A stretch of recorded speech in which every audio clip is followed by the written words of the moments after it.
Yo soy Jorge Riera Estíbal, soy vicepresidente segundo del Comité de Obesidad y Diabetes de la Federación Argentina de Cardiología.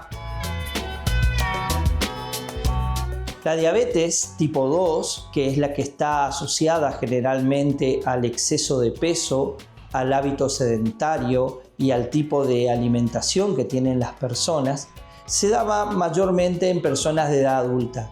Pero en este último tiempo, justamente por estas modificaciones en el estilo de vida que ha tenido la población, vemos con más frecuencia diabetes tipo 2 en pacientes jóvenes e inclusive en chicos menores de 18 años. ¿Y por qué es esto? Justamente porque ha habido una modificación en la manera de alimentarnos.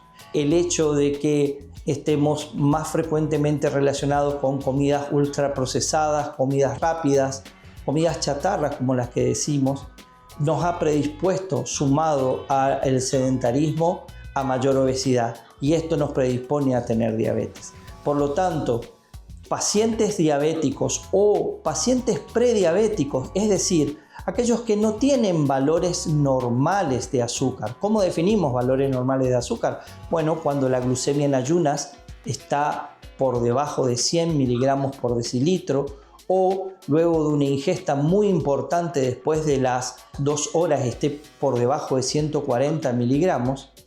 Y definimos diabetes cuando los valores de glucemia en ayunas están por encima de 126 miligramos por decilitro, por lo menos en 2 oportunidades, o cuando el azúcar tomado al azar en cualquier momento está por encima de 200 miligramos, o cuando tenemos una hemoglobina glicosilada, que es un parámetro que nos sirve para saber cómo estuvo el azúcar en los últimos 3 meses, está por encima de 6,5%. En estos casos nosotros decimos que los pacientes son diabéticos.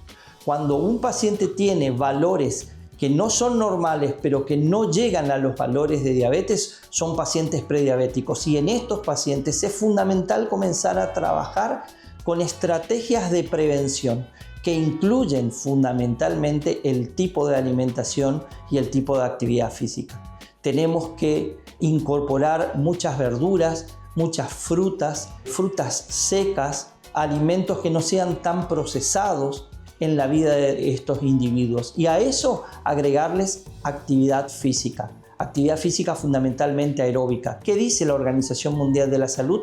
Al menos 150 minutos semanales de una actividad física de moderada intensidad, por ejemplo, caminar rápido. Y a eso agregarle 1 o 2 veces por semana algún tipo de actividad de resistencia y de fuerza, porque el músculo ayuda a controlar la diabetes y ayuda a ser personas más saludables. Entonces, es fundamental el tipo de alimentación que tienen esos pacientes prediabéticos y fundamentalmente los pacientes diabéticos.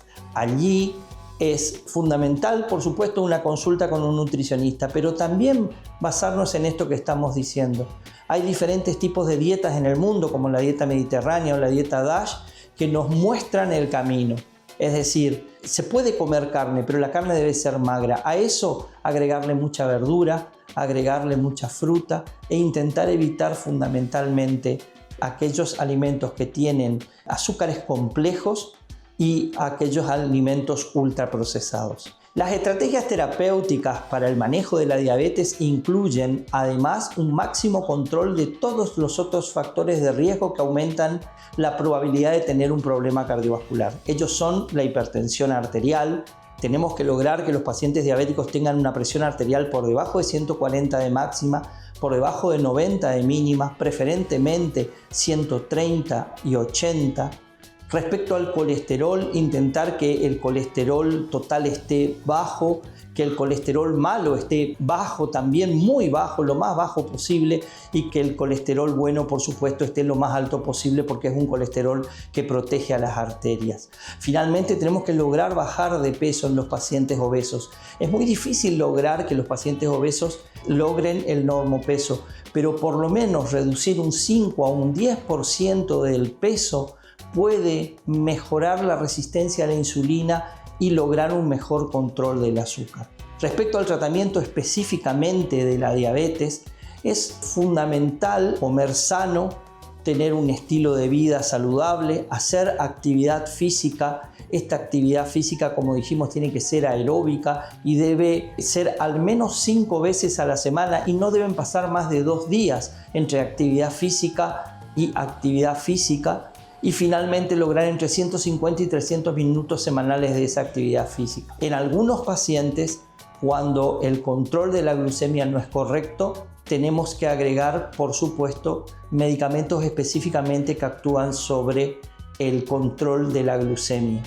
Desde ese lugar, existen en pacientes que tienen problemas o eventos cardiovasculares medicamentos que, además de ser hipoglucemiantes, también tienen un efecto cardioprotector y un efecto protector de otros órganos, como por ejemplo el riñón, el hígado o el cerebro. En este último periodo de tiempo, los ISGLT2, como por ejemplo la empagliflozina o la dapagliflozina, han sido ampliamente utilizados en pacientes diabéticos con eventos cardiovasculares y han reducido eventos cardiovasculares, sobre todo estos, insuficiencia cardíaca.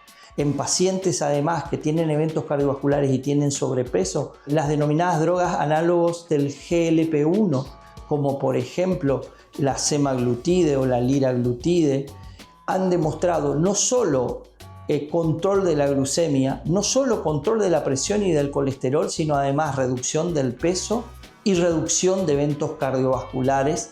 Por lo tanto, son considerados hoy de primera línea para el tratamiento de pacientes diabéticos, sobre todo aquellos que tienen eventos cardiovasculares.